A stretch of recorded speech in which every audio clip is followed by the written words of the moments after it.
Prom Week is a highly interactive puzzle game which the player controls the activity of high school seniors during prom week.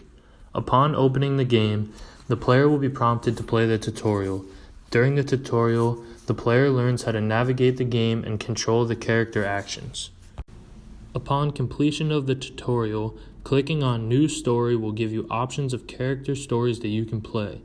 When the game is first started, the player will only be able to play 2 character stories. As the player completes goals for each story, he or she will gradually unlock more stories, which become harder and harder.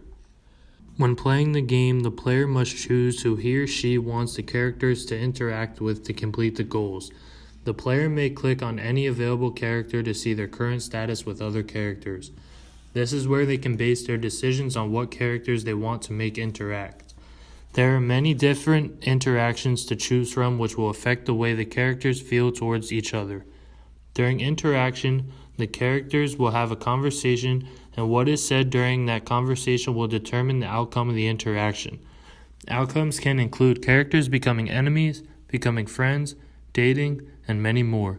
Once an interaction is complete, the player is shown what outcome came out of the interaction.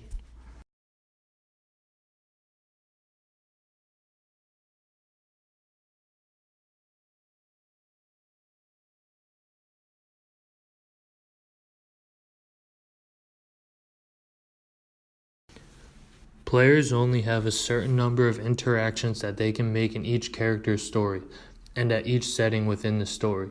This can make it difficult for goals to be completed since characters necessary to complete certain goals won't be in every setting.